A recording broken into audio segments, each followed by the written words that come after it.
안녕하세요. 집안일 할 때 틀어놓는 사연 프로그램에 제가 직접 이렇게 이야기를 하러 올 줄은 몰랐네요.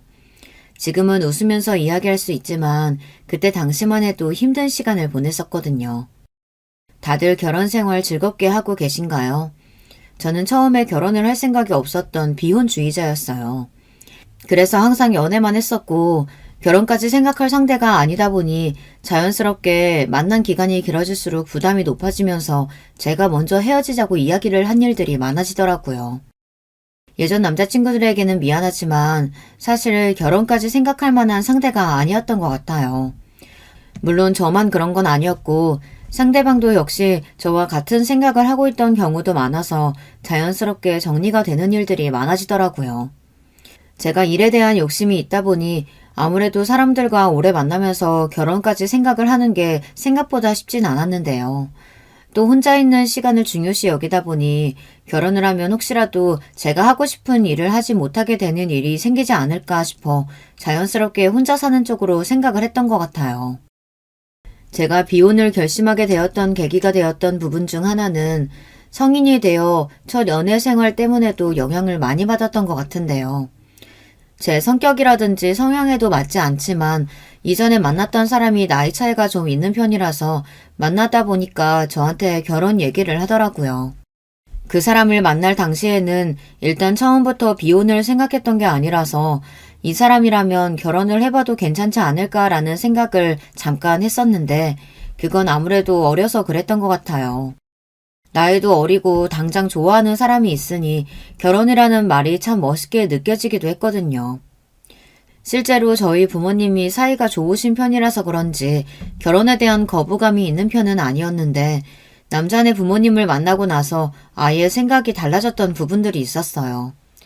나이가 어리다 보니까 자연스럽게 저한테 말을 놓으시는 건 그럴 수 있다고 생각하지만 저희 집안이라든지 제 학업에 관련해서도 궁금한 점이 많으시더라고요.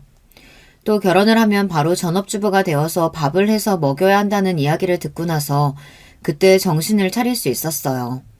초반에는 이 관계가 끊어지면 모든 것이 무너질 것 같아서 결혼을 해야 하나라는 생각이 들었지만 다행히 주변 친구들 덕분에 바로 막을 수 있었는데요. 단순히 좋아하는 마음을 가지고 하는 것이 아니라 이 사람과 평생 살아야 하는 것이기 때문에 세밀하게 살펴야 할 부분들이 많더라고요.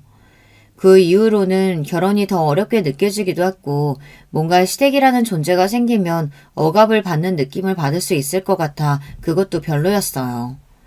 물론 막대하시는 분들이 많이 없겠지만 뭔가 다른 가정과 가족이 된다는 것 자체가 저에게는 조금 어려운 부분이더라고요.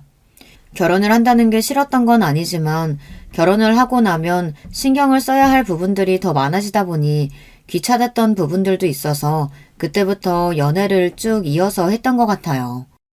지금이야 많은 분들이 30이 넘어서 40살이 될 때까지 결혼을 안 하시는 분들이 많지만 제가 20대 때만 해도 결혼을 하지 못하면 주변에서 왜 안 하냐고 이야기를 하는 경우가 많았어요.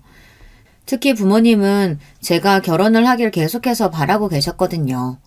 하지만 결혼 생활이라는 게 다들 잘 아시겠지만 결혼식만 하고 나서 끝이 아니라 결혼 생활을 어떻게 유지해 나가는지가 가장 중요한 거잖아요. 저도 결혼을 안 할 줄 알았는데 이렇게 사연을 보낸 것처럼 결혼을 한 번 했었거든요. 결혼을 하면 저도 행복하게 살 줄 알았고 또 제가 생각이 없었는데 이 사람을 만나게 되면서 혼인신고를 하게 된 거라서 더 로망이 있었던 것도 사실이에요. 결혼에 대한 생각이 생기고 난 뒤에는 주변에도 물어보기 시작했는데요. 정말 좋은지 궁금해서 친한 친구들에게 물어봤는데 그 친구는 20살 초반에 비교적 이른 나이에 결혼을 해서 살고 있었거든요. 그래서 연락을 해서 제가 하고 있는 고민을 이야기할 수 있었어요. 결혼? 너가 결혼을 생각하고 있다고? 내가 잘 듣고 있는 게 맞는 거지? 맞다니까. 근데 고민이야. 정말 결혼을 하고 나서 후회 없이 살 수 있을까? 내가 결혼에 대한 장점과 단점을 말해주자면, 일단 같이 있으면 좋지. 사랑하는 사람과 늘 함께니까. 단점도 마찬가지야. 계속 같이 있어야 돼. 꼴 보기 싫을 때도 많은데, 난 다시 그때로 돌아가면 혼인신고 도장 찍기 전에 도망갈 거야. 왜? 사이도 좋고 사랑하는 사람과 사는 건데, 결혼하면 뭔가 달라지나? 좋은 점도 있지만 그만큼 결혼이라는 게 쉽지도 않아. 남편이랑 사이 좋으면 뭐하니? 시댁이 완전 시월드인데. 매년 명절마다 아주 힘들어 죽겠어. 아직 애 없는 것도 계속 말씀하시는데 결혼이 단순하게 남편만 보고 할 건 아니거든. 그래? 나도 진지하게 생각을 해보는 게 좋겠다. 너가 그렇게까지 생각할 정도면 진짜 좋은 사람인가 보다. 대학생활 내내 비혼주의라고 말하더니 이번에 시집 가면 꼭 불러줘? 제가 이 사람을 만나면서 결혼을 결심했던 이유 중 하나는 저와 같은 비혼주의자였고 처음에는 부담 없이 시작을 했던 게 사실이에요. 서로 연애만 생각하다 보니 터치할 부분도 없고 맞는 부분도 많았고요. 제가 연애 초반이 지나고 나서 한 2년 정도 되었을 때 진지하게 관계에 대해서 물어봤을 때가 있었거든요. 나이가 없던 게 아니다 보니 그 친구도 결혼을 생각하고 있으면 관계를 정리해야 할 수도 있으니 먼저 물어보게 되었는데 대답이 이전과는 달라서 놀란 부분도 있었어요. 자기는 결혼에 대한 생각이 있어? 사실 나는 비혼주의라서. 나도 비혼주의야. 당장 결혼을 할 생각도 없지만 앞으로 너가 싫으면 난 이런 관계도 괜찮아. 그래? 결혼을 꼭 하지 않아도 괜찮아? 너가 싫다는데 억지로 강요하고 싶지도 않고 물론 부모님의 압박은 있겠지만 그래도 괜찮아. 난 너만 있으면 되거든. 2년 차에 그런 이야기를 나누고 만나다 보니 4년 정도 만나면서 그 사람에 대한 생각이 점점 더 깊어지는 게 느껴졌는데요. 다른 남자 친구들과 다르게 미래를 꿈꿀 수 있는 사람이라고 해야 할까요? 처음으로 미래에 대해서 생각을 해보다 보니까 자연스럽게 둘 다 결혼에 대한 이야기를 하고 있더라고요. 물론 초반에는 결혼을 할까 말까 하는 생각들이 많긴 했지만 서로 진지하게 대화를 나누면서 결혼 생활을 하면서 지켜줬으면 하는 부분들에 대해 이야기를 나누었어요. 나는 결혼을 하게 되더라도 내 시간을 무조건 가졌으면 좋겠어. 여행도 좋아하고 혼자 있는 시간을 보내는 걸 좋아하다 보니 일주일에 한 번 정도는 개인적인 시간을 가지면서 나를 돌아보고 싶어. 나도 동일하게 개인적인 시간이 필요한 사람이라서 그 정도는 맞춰줄 수 있어. 결혼이라는 게 서로 맞춰가는 부분이라고 하잖아. 우리는 서로 성향도 비슷하고 개인적인 시간을 보내는 걸 좋아하니까 그 부분에 대해서 트러블이 생길 것 같지는 않아. 그리고 무엇보다 나는 아이 가지는 걸 원치 않아. 요즘 딩크가 많이 생겼다곤 하지만 아직까지는 주변에서 아이를 가져야 한다는 인식이 더 강하다 보니까 이 부분은 서로 부모님께 잘 조율해서 이야기를 해줬으면 좋겠어. 그건 나도 공감하는 부분이야. 우리 인생에서 아이가 꼭 필요하다고 생각하지 않기 때문에 그 부분은 덜어두어도 될 것 같아. 나도 부모님께 잘 말씀드릴게. 사실 결혼을 준비하면서 둘 다 트러블이 날 거라고 생각을 하진 않았지만 이렇게 잘 맞춰질 줄은 몰랐거든요. 그때 처음으로 정말 결혼한 사람은 정해져 있구나라는 것을 느끼게 되었던 것 같아요. 아무래도 결혼을 준비하다 보면 서로 의견이 맞지 않아서 스트레스를 받는 경우도 많다는 글을 카페에서 발견을 했었기에 어느 정도 예상은 하고 있었거든요.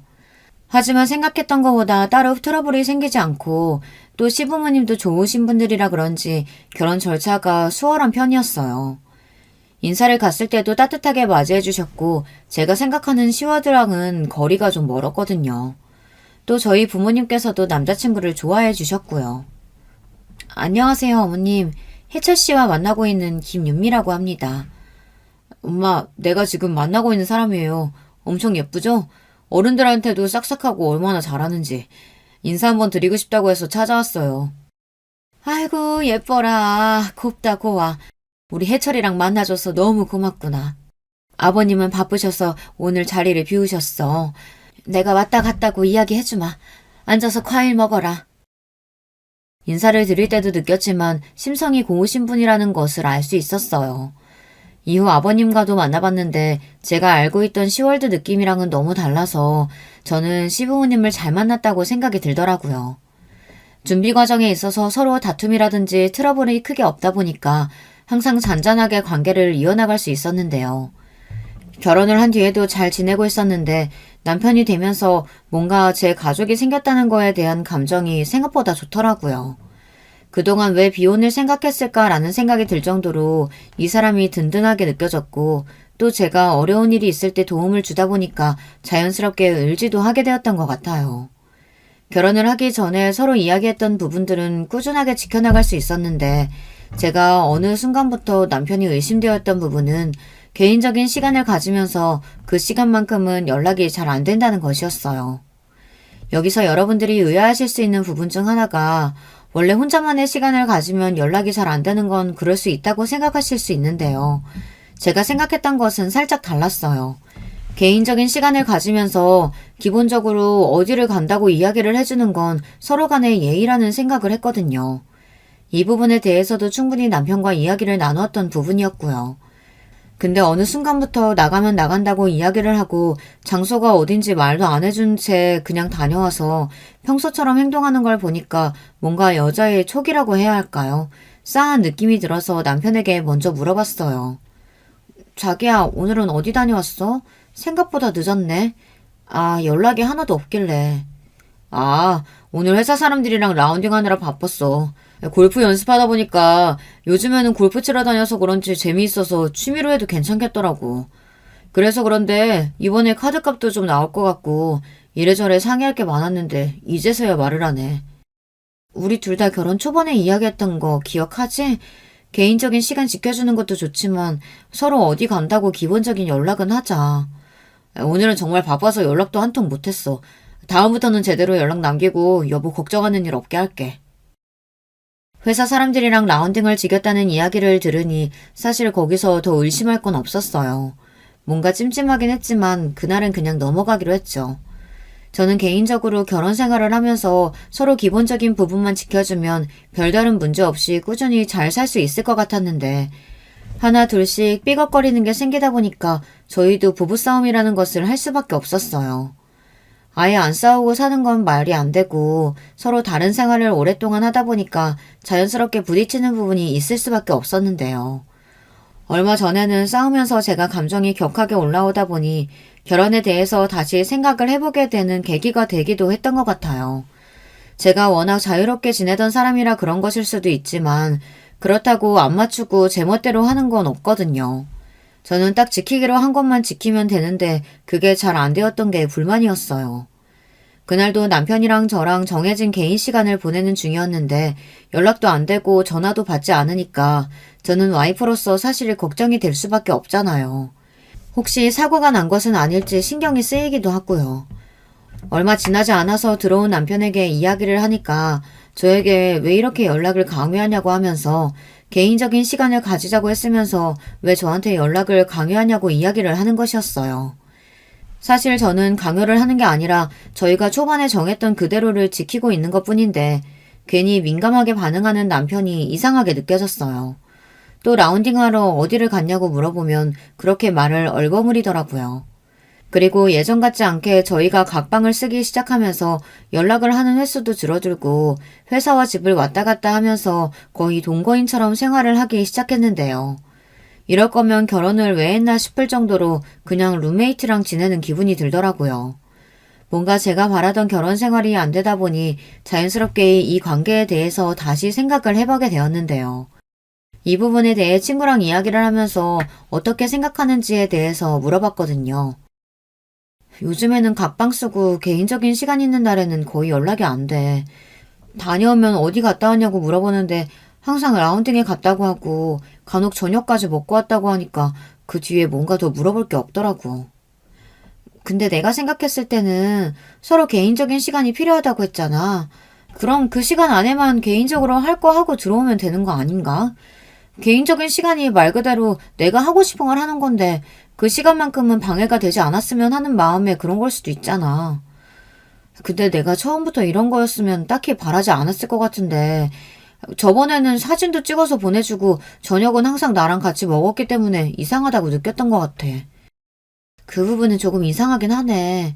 그렇다면 트렁크라든지 남편 블랙박스를 확인해보는 건 어때? 안 그래도 생각을 해봤는데 생각했던 것보다 그게 쉬운 건 아니야. 남편 차가 항상 집에 있는 것도 아니고 내가 잘 안 타고 다니다 보니까 정보를 모을 수가 없겠더라고. 물론 바람을 안 피는 걸 수도 있지만 내가 생각해봤을 때 지금 누군가가 있는 것 같아서 조금 불안하네. 친구는 저에게 만약 그런 일이 있다면 증거부터 모으는 게 좋다고 이야기를 했고 절대 감정적으로 나서서는 안 된다고 하더라고요.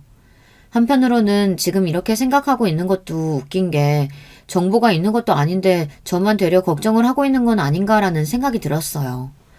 그리고 한동안은 또 잠잠하다가 남편이 이상하게 주말에 같이 시간을 내서 데이트나 하자고 이야기를 먼저 해주더라고요. 그래서 그날은 같이 시간을 보내게 되었는데 평상시처럼 너무 잘해주기도 하고 제가 괜한 걱정을 한 거라는 생각이 들었어요. 진짜 오랜만에 꽃다발도 받아봤는데 기분이 좋아졌어요. 웬일이야? 꽃다발까지 준비하고 오늘 너무 좋은데? 그동안 내가 잘 못해준 것 같아서 미안해서 그렇지. 여보, 내가 사랑하는 거 알지? 당연하지. 비혼이었지만 당신 만나고 진짜 내 편이 있으면 이런 기분이구나 하고 느끼게 됐잖아. 고마워요. 하지만 얼마 지나지 않아서 저에게는 충격적인 사건이 하나 벌어지게 되었는데요. 그 사건으로 인해서 그동안 남편의 행동에 대해 다시 생각해보는 계기가 되었어요. 평소와 같이 저는 퇴근하고 집에 와서 쉬고 있는데 친구에게 전화가 오더라고요. 연수야, 뭐 하고 있어? 웬일로 먼저 연락을 했대? 다른 게 아니고 지금 남편 집에 있어? 아니, 나 지금 남편 회식 갔다 그래서 혼자 있어. 그럼 지금 집 근처에 있는 사거리로 잠깐 나올래? 내가 확인을 해야 할 게 있어서. 친구의 말에 저도 준비를 하고 바로 사거리로 나갈 수 있었는데요. 급해서 남편에게는 이야기를 하지 못했어요. 친구를 만나고 나서 이야기를 하려고 생각하고 있었는데 친구를 만나자마자 충격적인 이야기를 들으면서 자연스럽게 연락은 나중에 하는 것이 좋겠더라고요. 지금 남편이 들어간 곳이 노래방인데 여자가 같이 있어서 내가 사진을 찍고 보내주는 것보다 네가 직접 확인하는 게 나을 것 같아서. 응? 남편은 이 작가야라고 하던데. 아, 그래? 잘못 본 걸 수도 있으니까 내가 직접 보고 올게. 친구가 알려준 곳은 노래방 같은 곳인데 술집이 같이 운영되는 곳이었어요. 이런 곳은 처음 가보다 보니까 낯설기도 했는데 들어가 보니 직원분께서 안내를 해주시더라고요. 어서 오세요. 혹시 일행 있으신가요?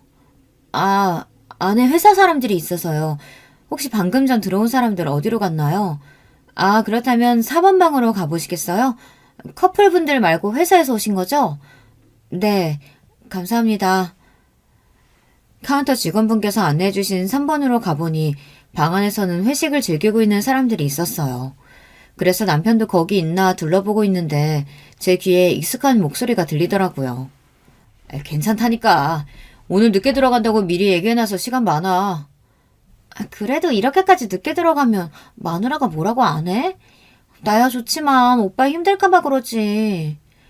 우리 와이프 11시만 되면 바로 잠에 골아 떨어지는 사람이야. 그래서 내가 늦게 들어가도 언제 들어왔는지도 기억도 못해. 미리 연락해두면 그때 들어온 줄 안다니까? 그래도 그렇지. 그렇다고 이렇게 일찍 나 찾아오면 어떡해. 나 지금 일하고 있는데. 보고 싶은 걸 어떡해. 오늘 퇴근하고 같이 있자. 기다리고 있을게. 저도 모르게 몸을 숨기고 이 대화를 듣게 되었는데 틀림없이 남편 목소리였어요. 술집을 다니면서 이러고 있는 줄은 몰랐는데 생각보다 엄청 충격적이더라고요. 여러분들은 그 뒤에 제가 상황을 뒤집었을 거라고 생각하시나요? 답답하다고 느낄 수 있겠지만 저는 그날 한마디도 못하고 다시 집으로 돌아와서 친구에게 맞는 것 같다고도 말도 못하고 혼자 끙끙거리면서 시간을 보냈어요. 심지어 그날은 잠도 안 와서 늦게 들어오는 남편이랑 바로 마주할 수 있었는데요. 그래도 입이 떨어지지 않아서 어떻게 해야 할지 고민이더라고요. 여보, 안 자고 있었네? 시간도 늦었는데 얼른 자야지. 나 생각보다 회식이 늦어져서 늦게 도착했어. 카톡에는 이미 집에 들어왔다고 하던데 무슨 소리야? 아, 카톡. 내가 그때 잘못 보냈었나 보다. 오늘 술을 좀 많이 했거든. 지금 정신이 드네. 여보가 생각하는 이상한 거 아니니까 내일 직접 회사 사람들한테 물어봐도 좋아. 아니야. 늦었는데 얼른 자. 뻔뻔하게 거짓말을 하는 남편을 보니까 마음이 더 안 좋아졌어요. 특히 제가 남편을 사랑하고 있다는 것을 저는 알고 있었기 때문에 이 폭탄을 터뜨리기가 더 힘들더라고요. 저만 참으면 이 결혼 생활이 유지가 되는 건 문제가 되지 않을 것 같았고 바람이라는 사실을 알게 되긴 했지만 제가 대화 내용을 들었을 때 거기에 종사하시는 분이라서 깊은 관계는 아닌 것 같았어요. 물론 멍청하다고 생각하실 수 있어요. 그런 대화를 듣고 나서도 아닐 거라고 생각하는 제 감정을 이해하시기는 어렵겠죠. 하지만 사랑하시는 분들이라면 아실 거예요. 이런 부분들까지도 제가 어떻게든 잊고 살아가면 괜찮을 거라고 생각했어요. 근데 제가 생각했던 것과는 달리 상황이 흘러가면서 점점 더 결혼 생활에 대해 깊이 생각해보는 계기가 되었는데요. 처음 알았을 때는 남편이 힘든 것을 그런 유흥에 푸는 것이라고 생각하고 있었거든요. 더 파고들어 보니까 단순하게 술을 먹고 푸는 게 아니라 이 여자 저 여자 만나면서 술집을 많이 다니는 것 같았어요.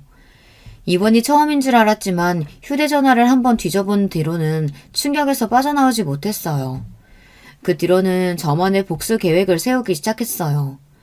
저한테 이렇게 상처를 줬는데 그냥 두고 좋게 이혼할 수가 없었거든요.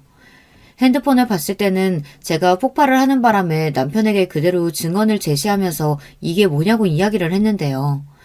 성급하긴 했지만 자료들은 어느 정도 모아둔 상태여서 괜찮았고 처음 여자가 있었다는 걸 알게 되었던 그날 이후로는 계속 남편을 주시하며 생활하다 보니 쉽게 모을 수 있었어요. 지금 이게 다 뭐야? 여기 있는 여자들 다 당신이 만나는 사람들이야? 오해야. 그냥 연락만 하는 사람들이지. 대학 내용 봤겠지만 아니야 그런 거. 그래. 바로 인정하지 않을 것 같긴 했어. 그럼 이 사람들이랑 이런 연락은 하는 이유가 뭐야? 보고 싶다 자기야. 오늘 만나러 가도 돼? 이런 얘기하는데 아무런 사이가 아니라고? 그냥 요즘 우리 관계도 소원해주고 갑방 쓰다 보니까 외로워서 그랬나 봐. 하지만 이런 연락했던 것과는 별개로 이 사람들하고 그런 깊은 관계 아니야. 그냥 정서적으로 나를 채워주는 사람일 뿐이야. 남편의 이야기를 듣고 나서는 더 어이가 없을 수밖에 없었어요. 정서적인 부분을 채워준다니 이게 말이에요, 방구예요. 도저히 이해할 수 없는 말들을 쏟아내는 남편을 뒤로하고 상황에 대해 어떻게 해야 할지 고민을 하고 있었는데요. 이때까지만 해도 남편에 대한 마음이 떠나긴 했지만 결혼 생활을 잡는다는 게 생각보다 쉽진 않았어요. 저도 제가 답답하게 느껴지고 또 이 모든 것들을 알고 있는 연수 또한 저한테 그렇게 참아서 나중에 속병 난다고 이야기를 해주더라고요. 저는 이대로 답답한 마음을 감출 수는 없을 것 같아서 당장 헤어지진 못해도 시부모님에게 가서 상의를 해봐야겠다 생각이 들어 이야기를 했는데 정말 잘해주시던 분들이 그렇게 극대노하시는 건 처음 들었어요. 바람이라니? 네가 지금은 바람을 폈단 말이야? 해철아, 네 입으로 얘기해봐. 엄마가 예전부터 얘기했던 건 아예 기억 안 하는 거니? 말로 할 필요 없다. 몽둥이나 가져와서 다리를 아작 내버려야지. 어머님, 아버님이 보시는 그대로예요. 그 대화 내용을 보면 모두 술집 여자들하고 바람을 폈고 저한테는 집에 도착했다는 거짓말을 치면서 밖에서 늦게 들어온 일들이 많아졌어요. 이렇게 하는데 어떻게 결혼 생활을 이어갈 수 있겠어요? 여보, 내가 다 잘못했어. 그런데 이렇게까지 할 필요는 없잖아. 어머니, 아버지, 죄송합니다. 진심 어린 남편의 사과, 그리고 시부모님의 화가 잔뜩 난 목소리를 들으니 처음에는 제가 이 관계를 끊는 건 아닌가라는 생각이 들었는데 곧이어 이어진 어머님 말씀에 저는 경악을 하고 말았어요. 아가, 지금 둘 사이에 아이가 없어서 그래. 애가 생기면 남편도 철 일찍 든다고 하더라. 너희는 아직 생각 없니? 이미 저희는 딩크로 이야기하고 결혼했는데요. 어머님, 그이가 이야기 안 하던가요? 저희는 아이 가질 생각 없어요. 뭐야? 딩크? 애를 안 가진다니? 네가 사회생활 어느 정도 적응하고 난 뒤에 가진다고 이야기했는데 무슨 소리니? 저희는 딩크로 이야기를 하고 결혼을 했는데 시부모님은 아이를 기다리고 있는 상황이었어요. 너무 당황스럽기도 하고 남편을 쳐다보니까 저의 시선을 피하더라고요. 집에 들어와서도 이 문제로 한참 다투었는데 다행히 시부모님께 좋게 이야기한다는 이야기를 듣고 그 뒤로는 딱히 아이에 대한 이야기를 듣지 않았어요. 하지만 은근히 눈치를 주시는 게 느껴졌죠. 남편의 바람으로 인해 찾아간 곳이었는데 사실상 마무리는 임신을 하지 않는 제 잘못이라고 탓하시는 것 같다는 생각이 들었어요. 아버님께서도 심하게 말씀을 하시지는 않았지만 은근히 제 탓을 하시는 것처럼 나중엔 이야기를 하셨어요. 그 뒤로는 남편이 싹싹 빌어서 더 이상 그 문제에 대해서 이야기하지 않았지만 저도 어느 정도는 마음의 준비를 하고 있었던 것 같아요. 사실 마음을 주었다는 거에 있어서 저는 꽤나 충격이었기 때문에 이런 부분에 대해서 쉽게 치유가 되지는 않았어요. 왜 당장 헤어지지 않았는지 지금 상황이 답답하게 느껴지시죠? 당사자인 저도 생각보다 제가 멍청한 사람이라고 생각이 들었기 때문에 한동안 자괴감에 빠지기도 했어요. 특히 연수는 저와 남편이랑 같은 동창인데 학창시절 때부터 남편이 금사빠였다는 걸 알고 있는 사람이었거든요. 그래서 제가 결혼할 당시만 해도 정말 괜찮겠다는 이야기를 많이 했었는데요. 왜 그렇게 말했는지 바로 이해가 되었어요. 저는 그때 당시 남편이 다른 사람들을 볼 거라고 생각을 하지 않았거든요. 왜냐하면 금사빠라는 걸 알고 있긴 했지만 그래도 사람을 만날 땐 양다리를 걸치는 사람이 아니라고 알고 있었기 때문에 이런 문제가 생길 거라고는 생각도 못했어요. 제 친구 연수는 이런 사태에 대해서 해결책을 찾아야 된다고 저에게 먼저 이야기를 해주었는데요. 그래서 남편에게 어떻게 복수를 해줘야 할지에 대해서 생각해 보기로 했어요. 이대로 당하고 사는 건 제가 너무 불쌍하더라고요. 이대로라면 내가 억울해서 이렇게 결혼 생활 끝내줄 수 없어. 소송을 걸든지 아니면 재산이라도 받고 끝내야 할 것 같은데 어떻게 해야 되지? 잘 생각해봐. 이때는 감정적으로 나가면 안 돼. 증거도 충분히 보고 또 이혼을 순순히 해주면 그냥 자유를 누리게 해주는 거라고 다르지 않아. 그니까 어떻게 하면 남편에게서 자산도 받고 또 이혼을 할 수 있을까? 근데 문제는 내가 그 사람을 자꾸 이해해보려고 해. 얼마나 힘들었으면 그랬을까 싶기도 하고 내가 살가운 편이 아니다 보니까 애교 많은 여자들이 끌렸을 수도 있잖아. 또 답답한 소리 한다. 네가 그래서 안 되는 거야. 그걸 아니까 걔가 더 너한테 그렇게 대하는 거라고. 답답하다. 정말 이혼을 하고 싶은 건지 어쩌고 싶은 건지 나도 마음이 잘 안 잡히는 것 같아. 답답해할 수는 있지만 일단 제 마음을 정확하게 정하는 것이 우선이라는 친구의 말이 위로가 되었는데요. 그리고 얼마 지나지 않아 저는 다시 마음을 다잡고 남편과의 이혼을 생각하게 되었어요. 그 일이 있고 난 뒤에 사진을 다 지우고 또 카톡을 정리했다는 남편 휴대전화를 보게 되었는데 정말 말끔하게 사라져 있더라고요. 그래서 믿고 있었는데 얼마 뒤 핸드폰을 새로 개통했다는 사실을 알게 되었고 더 이상 제가 사랑하고 있던 남편이 아니라는 것을 알게 된 순간부터 철저하게 이혼할 준비를 하기 시작했어요. 일단 유책 배우자가 남편이기 때문에 저에게는 해당되는 사항이 없었지만 재산에 대해서도 꽤 신경을 쓸 부분이 많더라고요. 손해를 보면서까지 이혼을 하고 싶진 않았는데 어떻게 하면 좋을지 고민을 하다가 시원하게 제가 원하는 대로 이혼할 수 있게 되었는데요. 때는 동창회를 한다고 연락을 받았을 때였는데 둘 다 같은 학교에 나오다 보니까 겹치는 친구들이 많았거든요. 그래서 같이 가기로 하고 그날을 기다리고 있었는데 문득 그때 남편이 정말 좋아했던 여자애 하나가 생각이 났어요. 연수에게 물어보니까 그 친구도 이번에 동창회에 온다더라고요. 처음에는 별다른 일 있겠느냐는 생각이 들었는데 곧이어 제 머릿속에서 굉장히 기가 막힌 아이디어가 하나 떠올랐어요. 플랜을 세우고 난 뒤에 찾아갔는데 동창회 당일 반가운 얼굴들을 만날 수 있어서 좋았는데요. 그리고 드디어 주인공인 남편의 첫사랑이 등장을 했어요.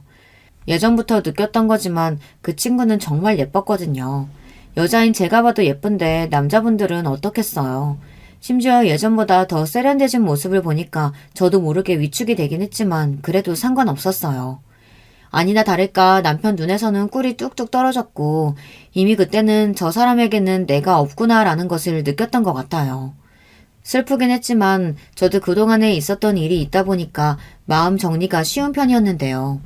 자연스럽게 동창회를 하면서 그 친구 옆으로 가서 제가 먼저 말을 걸었어요. 지혜야, 오랜만이다. 너는 못 본 사이에 더 예뻐진 것 같아. 그동안 잘 지냈어? 오랜만이다. 너도 잘 지냈지? 해철이랑 결혼했다면서? 얘기 들었어. 너는 아직 결혼 안 했고?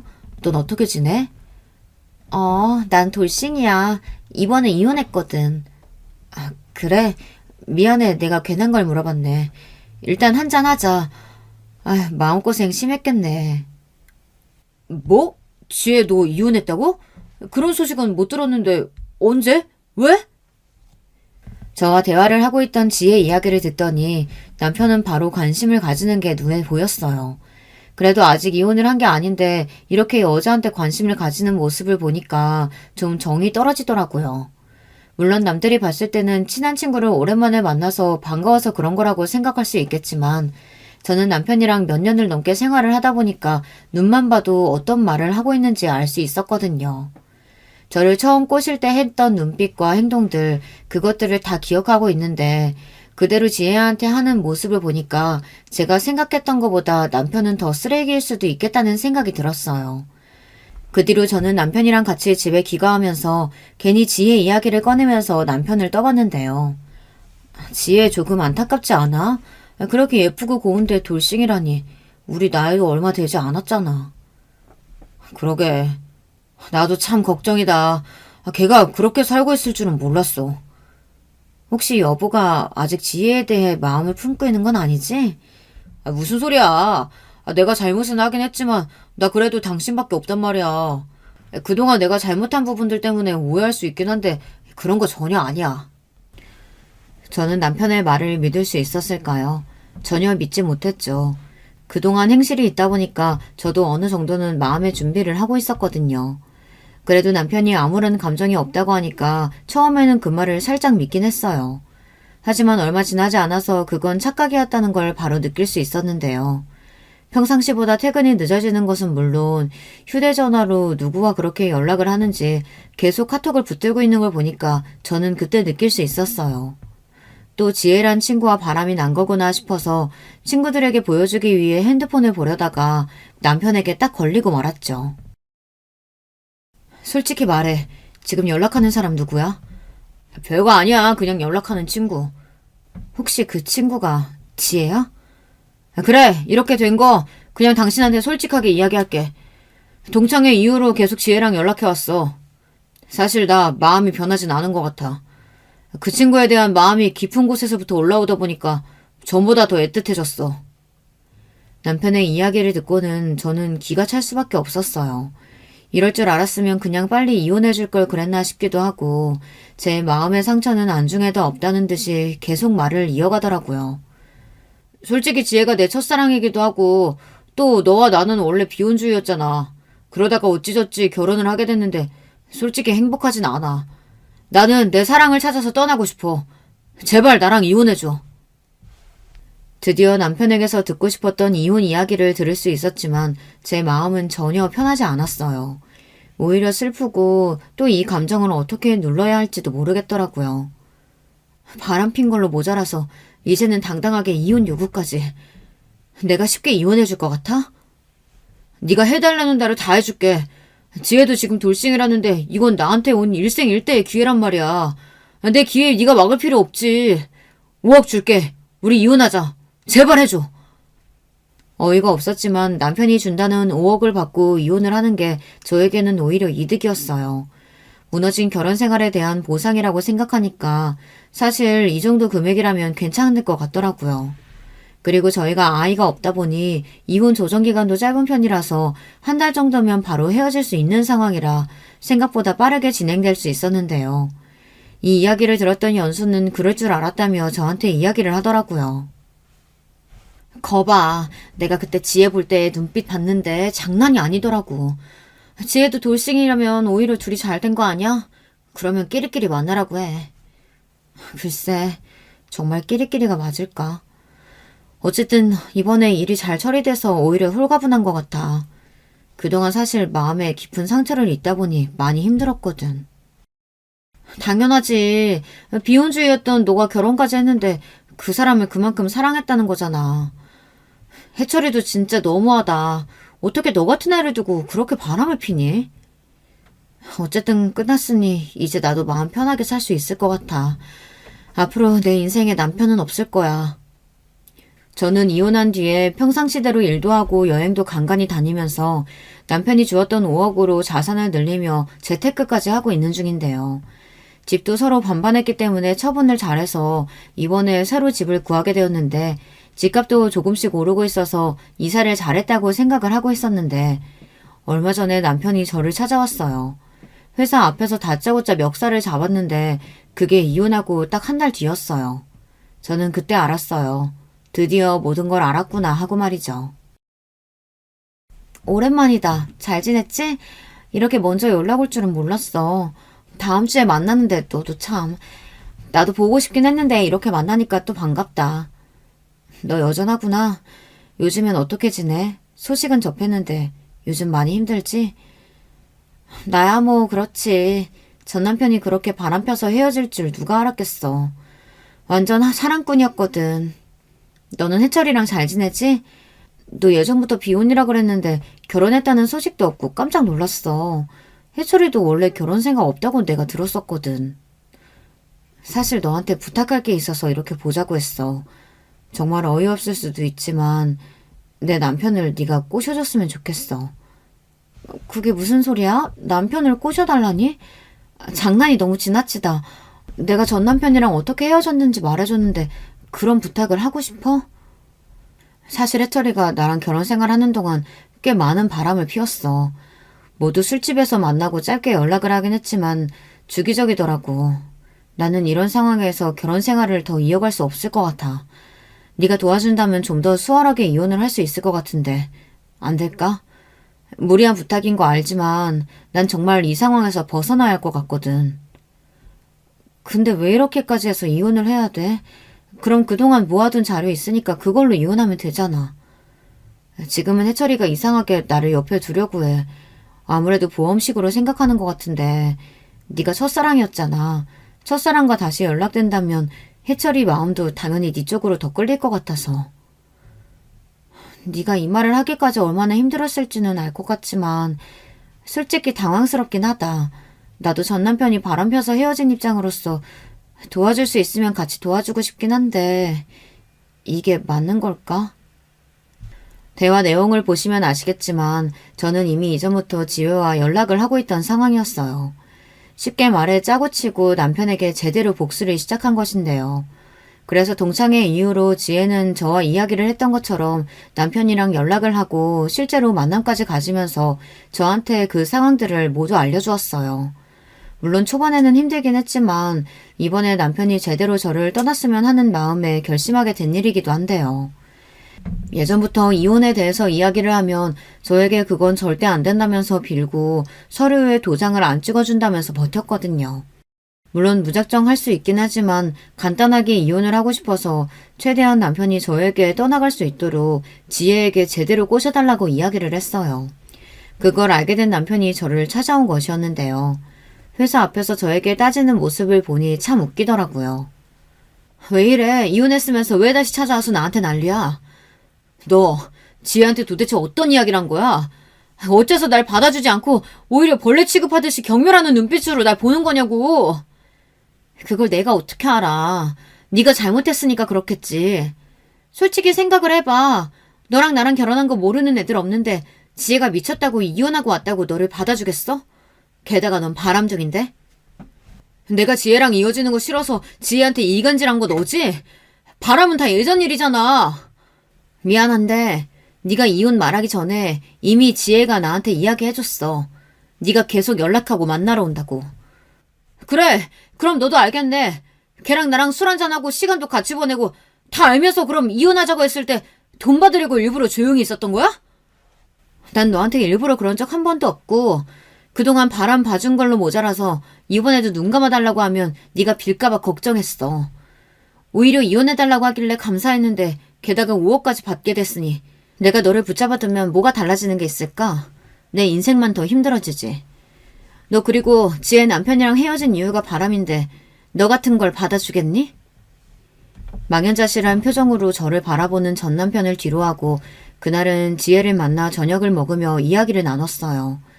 속이 홀가분하긴 했지만 제대로 더 복수를 못해준 것 같아서 조금 아쉬운 마음이 들긴 했지만 이 정도로도 만족할 수 있었는데요. 지혜도 끈질기게 붙잡는 해철이 때문에 고생이 많더라고요. 도움 들어줘서 고마워. 이건 작은 성의 표시야. 받아줬으면 좋겠어. 나 이런 거 받으려고 한 거 아니고 사실 나도 처음에는 흔들렸어. 해철이가 내 첫사랑이기도 하거든. 알고 있지. 사실 둘이 잘 될지도 모르겠다는 생각이 들기도 했는데 그래도 난 널 믿고 있었으니까. 그래도 바람피는 놈들은 더 못 만나겠더라. 우리 이제 앞으로 행복할 일만 남았는데 잊어버리자. 그렇게 저의 결혼 생활은 끝이 났고 아이가 없을 때 헤어져서 그런지 딱히 어려운 건 없었어요. 그래도 제가 해철이랑 결혼 생활을 하는 동안에는 그렇게 힘들 생각만 한 것은 아니라서 사실 흔들릴 때도 있었는데요. 그렇다고 해서 무너졌던 신뢰가 다시 쌓이는 것도 아니기 때문에 다시 마음을 붙잡고 살아가고 있는 중이에요. 저처럼 이혼을 결심하신 분들 사이에서는 대부분 상대방의 바람이라든지 혹은 성격 차이로 헤어지는 경우가 많은데 아이가 있을 경우 더 오랜 시간이 걸리고 또 쉽게 헤어지는 게 어렵다고 해요.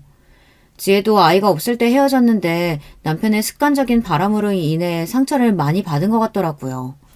저와 같은 상처를 받은 사람이 있다 보니까 서로에게 위로의 말을 해줄 수도 있고요. 또 앞으로의 인생에 있어서 진실된 조언을 해줄 수 있다는 게 좋았어요.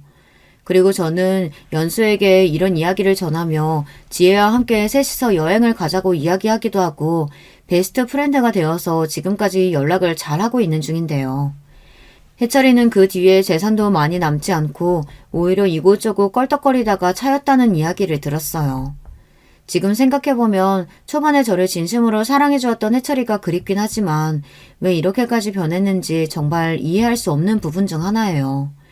결혼 생활을 하면서 제가 잘못한 부분이 있었다면 서로 조율을 해갔으면 좋았겠지만 그래도 시간이 지나면서 아쉬움은 사라지고 앞으로 제 인생에 대한 고민만 더 많이 할 수 있게 되어서 좋아요. 결혼이라는 게 두 사람이 만나서 한 가정을 이루고 또 그 가정을 유지하기 위해서는 서로에 대한 노력이 정말 필요하잖아요. 전 남편의 외도를 알았을 때 저도 나름대로 남편에게 더 살갑게 굴려고 노력하고 했지만 그 끝이 이런 거라서 살짝 안타까운 마음이 있는 것 같아요. 처음에 이혼을 한다고 엄마 아빠께 말씀드렸을 때 그 두 분의 표정이 아직도 잊혀지지 않고 있는데요. 김서방이 그럴 리 없다고 말씀을 하시길래 그동안 제가 보았던 정보를 전해드렸는데 꽤 충격을 받으신 듯해요. 그 뒤로는 같이 다시 잘 살아봐라 라든지 다시 이야기를 해봐라는 말씀 없이 딱 잘라서 혼자서도 잘 살라고 해주시니 든든해요. 여러분이 보시기에는 제가 한 복수가 선곡인 것 같나요? 아니면 너무했다고 생각하시나요? 저는 개인적으로 남편의 바람길을 연애할 때는 전혀 알 수 없었기 때문에 결혼하고 가장 당황스러웠던 게 외도에 걸린 것이었거든요. 게다가 술집을 다니면서 종업원 분들이랑만 만나니까 실질적으로 직장이라든지 친구 사이에서는 이성적인 문제가 없는 사람이라서 제가 그동안 잘 몰랐었을 수도 있겠다는 생각이 들었어요. 지금이라도 알아서 제 인생을 다시 되찾은 것 같다는 생각에 요즘에는 다시 제 생활에 집중하면서 살아가고 있는 중이에요. 그래도 남편이 있을 때와 없을 때를 비교해서 봤을 때는 한 번은 더 해볼 만한 것 같다는 생각이 들었어요. 결혼을 한번 해보고 나니까 주변에 왜 사람들이 결혼해서 아이를 낳고 가정을 꾸리는지에 대해서 이해를 할 수 있었거든요. 비록 저는 남편이랑 이혼을 하고 혼자 사는 삶을 살고 있지만 그래도 다시 연애도 시작하고 요즘에는 좀 더 관계가 편해졌다고 해야 할까요? 다시 결혼을 할 생각은 지금은 당연히 없지만 앞으로도 생각이 달라질 수 있겠다는 마음은 있는 것 같아요. 사실 복수가 이렇게 빨리 끝날 줄은 몰랐는데 더 질척거릴 것 같았던 전 남편도 이제 연락을 주지 않고 깔끔하게 끝나서 서류 정리까지 오랜 시간이 걸리지 않아서 더 홀가분한 것 같아요. 요즘에는 외도를 하시는 분들이 많다는 것을 사연을 통해서 알 수 있었는데 직접 겪어보니까 감정적으로 느껴지는 허탈함이 가장 큰 편인 것 같다는 생각이 드는데요. 아이가 있으신 분들은 대부분 참고 이혼을 안 하신다고 하는데 아무리 아이 때문이라지만 정말 대단하게 느껴지기도 하고 저도 애가 있었으면 달라졌을까라는 생각이 들기도 해요. 아무래도 한 번 걸린 게 아니다 보니 저는 마음을 정리할 수밖에 없었지만 정말 실수로 그런 것이라면 한 번쯤은 봐주지 않을까라는 상상도 해보기도 해요. 제가 그만큼 좋아하기도 했기 때문에 초반에 좀 답답하게 굴었던 것도 있었는데요. 좋아하는 마음이 좀 크다 보니 직접 복수를 해봤을 때 마냥 후련한 감정을 느낀 것은 아니었거든요. 지금이야 다 정리가 되었으니 혼자가 되었다는 게 좋다고 이야기할 수 있지만 그때 당시에는 힘든 감정도 컸어요. 동창이 도와주지 않으면 어쩌나 싶기도 하고 다행히 그동안 모아둔 자료가 있어서 안 도와줬어도 괜찮았겠지만 이번에 친구 덕분에 더 후련하게 마무리할 수 있었던 것 같은데요. 처음에 절 찾아왔을 때는 드디어 알게 되었나 싶어서 뭔가 어떤 말이 나올지 기대가 되었는데 저에게 화를 내는 모습을 보니 이번 결혼 생활을 청산하길 잘했다는 생각이 절로 들었어요. 그리고 지혜에게 들었던 이야기인데 두 사람이 술을 마셨을 당시에 본인이 이혼을 하고 오겠다는 이야기를 했다고 하더라고요. 지금 사이가 좋은 게 아니라 사람들이 많다 보니 겉으로는 쇼윈도우 부부처럼 다니고 평상시에는 저도 그렇고 남편도 서로에게 관심이 없다고 이야기를 해서 한편으로는 지혜가 제가 거짓말을 하고 있는 건 아닌가라는 의심을 했다고 해요. 하지만 그 친구도 제 성격을 너무 잘 알고 있기 때문에 당연히 아니라는 것을 알았고 그때 당시에 느낄 수 있었다고 해요. 또 이 사람의 성격이 원래 이런 것이라는 것을요. 지혜 남편도 바람을 펴서 이혼했기 때문에 저에게 아이가 없을 때 이혼을 하는 것이 다행이라고 해요. 관계가 끝이 나서 여행도 자주 다니게 되고 또 재테크를 하다 보니까 자연스럽게 재산도 늘어나게 되어서 이번에 5억을 받은 것도 정말 잘한 것 같아요. 5억이라는 돈이 아깝지 않을 정도로 첫사랑이 마음에 들었는지 씁쓸하긴 하지만 결론적으로는 남편도 첫사랑과 이루어지지 못했기 때문에 저한테 화풀이를 하긴 했어도 관계가 잘 정리된 것 같아 홀가분하네요. 안녕하세요. 저는 서울 종로의 대기업에 다니는 33살 하델입니다. 저는 소위 말하는 엘리트 코스를 밟아서 누구나 부러워하는 연봉을 받는 대기업에 다녀요. 저희 아버지가 정말 저를 물신양면으로 도와주셨고 남들보다 더 열심히 살아서 지금의 제가 있는 것 같아요. 저는 공부만 하던 아이였어요. 여중, 여고, 여대 졸업을 해서 더 공부에 집중할 수 있었지만 그 흔한 취미생활 하나 없었거든요. 아빠가 힘들게 공부시켜주신 걸 알아서 다른 곳에 관심을 두지도 않았고 아빠한테 자랑스러운 딸이 되고 싶다는 생각이 전부였어요. 아버지 혼자서 저를 키워주셨기 때문에 내가 성공해야만 한다는 생각을 어릴 때부터 했던 것 같아요. 공부를 잘하는 편이라서 반장도 하고 싶었지만 반장이 되려면 엄마라는 존재가 꼭 필요하다는 것도 반장이 됐을 때 아빠가 도움을 주지 못해 가슴 아파하신다는 걸 알 정도로 빨리 철이 들었습니다. 그렇게 누구보다 치열하게 20대를 보내고 30살이 넘어가고 승진하고 나니 갑자기 번아웃이 오더라고요. 정말 열심히 살아서 내 삶에도 쉼표가 필요한가 보다 생각했어요. 하지만 30살이 넘어버린 더 이상 어리지 않은 저에게 새로운 취미 찾기는 쉽지 않았어요. 그러다 TV의 한 프로그램에서 목수 체험이라는 걸 보고 한번 해보고 싶다는 마음이 들었습니다. 그 프로그램에 저의 인생을 완전히 바꿔놨네요. 요즘은 성인 취미 공방이 많더라고요. 주말반도 있고요. 그래서 주말반으로 첫 수업을 갔습니다. 다행히 4명의 소수 정예반이었고 아가씨는 저 혼자였어요. 50대 후반의 부부분과 60대 초반의 정년퇴직하신 아저씨와 함께 수업을 시작했습니다. 선생님은 제 또래 목수셨고요. 대구 사투리를 가진 선생님의 말투는 저희 아버지 고향 말투와 닮아서 더 정감이 갔어요. 주연씨, 오늘부터 잘해봐요. 처음엔 몸살 걸릴 수 있어요. 보통 젊은 남성분이 신청하는 경우 많은데 이렇게 젊고 예쁘신 분이 하시는 건 처음이라 저도 잘 부탁드립니다. 6개월 동안 재밌게 수업해봐요. 미리 못 오시면 이 번호로 연락 주시면 됩니다. 하시는데 첫눈에 반한다는 말을 저는 30이 넘어서야 느껴봤네요. 2년 동안 죽어있던 연애세포가 살아나는 걸 느꼈습니다. 저랑 같이 수업 들으시는 50대 부부분은 귀농을 준비하시면서 수업을 들으시는 거였는데 정말 사이가 좋아 보여서 부럽기도 했고 저 혼자 여자였다면 부담이 됐을 텐데 이모님 계시고 잘 챙겨주셔서 힘든 목공 수업도 한결 편했습니다. 어머니가 일찍 돌아가셔서 여자 어른을 어떻게 대해야 할지 모르는 저에게 정말 따뜻하게 말 한마디 해주시고 무거운 거 옮길 때도 신랑분에게 젊은 아가씨 혼자 힘들어 같이 좀 도와주자 하면서 많은 도움을 받았습니다. 그 부부를 보면서 나도 저렇게 늙어가면 좋겠다라는 생각을 많이 했습니다. 4번째 수업이 끝나고 회식 자리가 마련됐어요. 저희 수업의 최고령자이신 아저씨가 알고 보니 횟집 사장님이시더라고요. 그래서 인천까지 사장님 가게로 회식을 갔습니다. 돌아오는 길이 걱정됐지만 그래도 4주 동안 주말마다 7시간씩 만나서 연필꽂이부터 시작해 나무로 의자를 만들기까지 4명이서 한 팀이 돼서 정말 열심히 수업을 들어선지 정이 많이 쌓여서 꼭 참석하고 싶었고 첫눈에 반한 선생님의 개인정보도 알고 싶었거든요.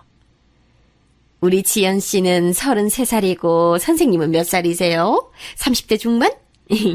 우리 지연 씨가 소개 좀 해줘봐요. 반지도 없으시고 은근 무뚝뚝한 경상도 남자라 연애도 잘 못할 것 같은데.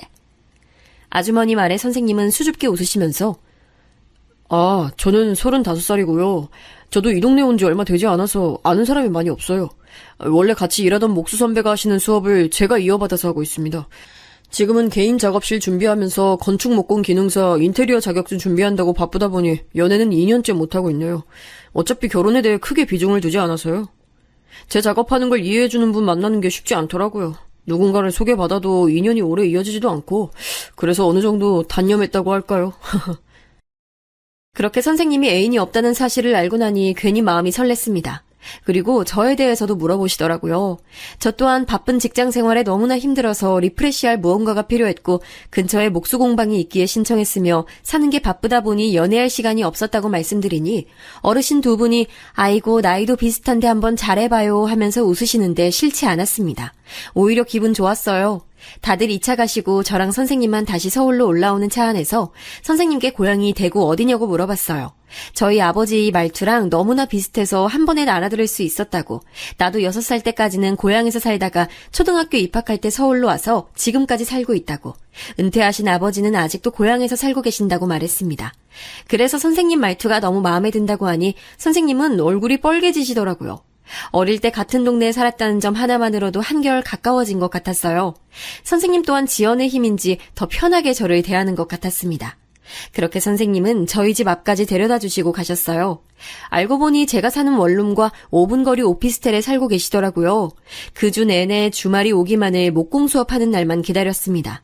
일이 힘들어도 주말이 오니까 괜찮아 할 정도로 간만에 느껴보는 기분 좋은 설렘에 번아웃이 왔다는 생각조차 잊게 되더라고요. 사실 일도 일이지만 전 남자친구 때문에 더 번아웃이 온 것 같았습니다.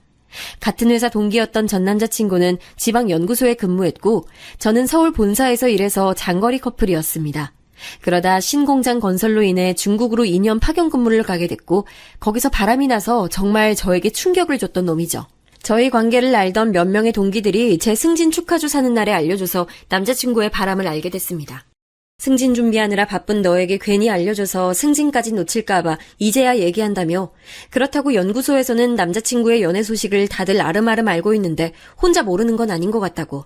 전 남자친구는 중국으로 파견하고 반년 만에 9살이나 어린 회사 통역하는 대학생이랑 바람이 났으며 파견 근무를 연장하기 위해서 회사 측의 주재원으로 가고 싶다고 서류 작업을 마친 상태더라고요. 그러면서 저에게는 늘 한국에 내가 들어갈게 너무 보고 싶다 매일 널 생각한다 난 너밖에 없다 사랑한다 라고 했고요.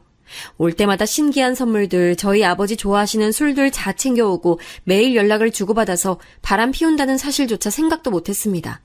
거기에 저희는 다음 달에 부모님께 인사드리러 가기로 약속한 상태였습니다. 중국으로 가기 전 결혼하자면서 프로포즈도 한 상황이었습니다.